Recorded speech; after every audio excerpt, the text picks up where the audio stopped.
Dreamers, you know about the infestation, right? Spreads like a month-old salad with genocidal intent. Swallows everything it touches, making monsters from meat or metal or both. Well, these days it's mostly contained. Spores as old as stone, derelicts drifting in forgotten orbits. So it was with old Kanga, somehow exposed and promptly cast out.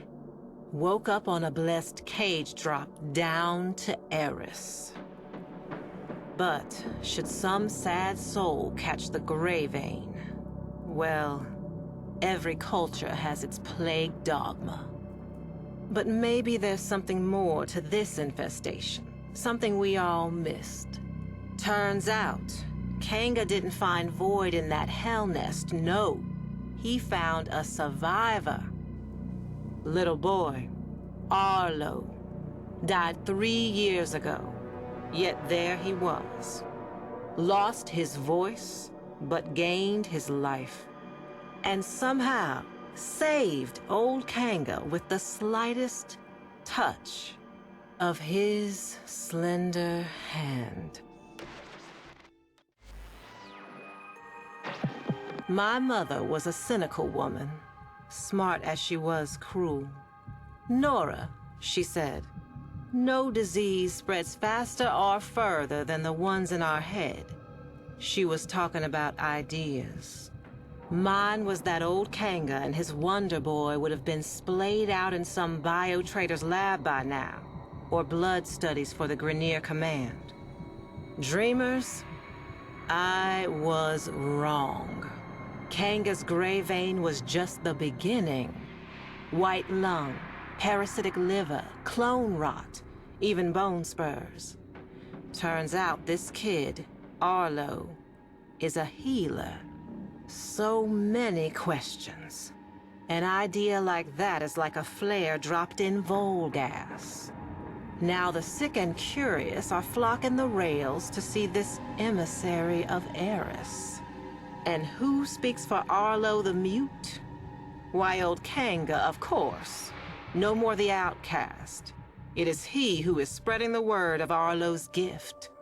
Even you, dreamers, may soon hear it.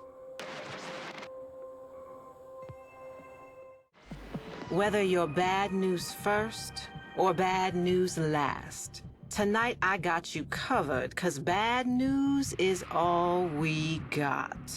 This emissary's word is spreading fast, a hot fever.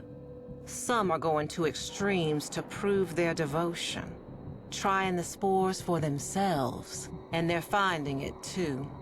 Some lunatic spikers jacked the solar nav and flagged the derelict zones for all to see.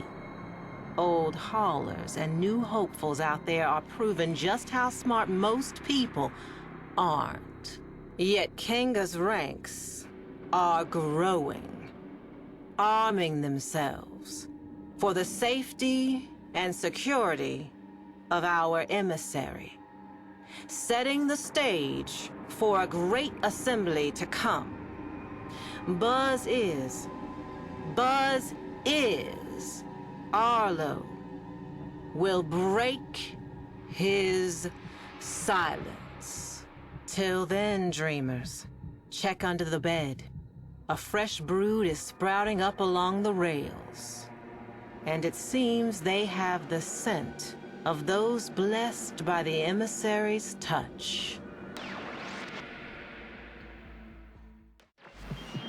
Y'all did see this coming, right, dreamers? Surely did, but not like this.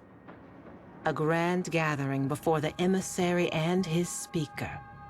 Standing room only. Bodies pressed to bodies. A great overheated mass breathing as one. Waiting for their beloved healer mute to speak. Kanga hushed the crowd. He shed his mask, and there he was, laughing at them. Sick as the day he was banished. More. His retribution was at hand, born of a virus spreading further and faster than spore and space ever could have. Arlo. And in that stunned silence, Arlo himself made a sound.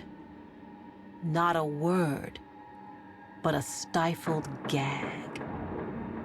A swollen choke as he opened his mouth. And there it was, pointed, black, a tongue, but not, snaking and bulging and splitting him apart. I looked away then. I had to. But that sound stays with me. Not the sound of human terror, bad as it was, but what came after. The grinding wet, the rattling flutter, the congregation converted in the truest sense. Dreamers, you all got your work cut out for you. Though this movement has lost its head, the body still lingers. It's a bad cycle, Dreamers. Arlo's devoted had a party and you're on cleanup detail. Derelicts are threatening every settlement from Mercury to Eris. And my sources say you're uniquely qualified to contain them.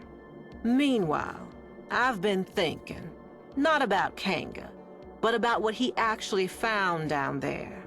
Arlo, whatever he was. Some kind of lure? An evolution to bait us in? Is there more to this infestation than fangs and acid? I know what my mother would say. The people saw what they wanted, heard what they hoped, and human nature did the rest. Still, I'm hearing rumors. The mass on Eris is in turmoil, and nobody, but nobody wants to check it out. It's seething. And if it's not thinking about this whole ordeal, baby, it's feeling it. This is Nora Night, saying for now, dreamers, so long and hold on. And listen, should you ever happen upon some vacant-eyed little kid someday, whatever you do, don't take him home.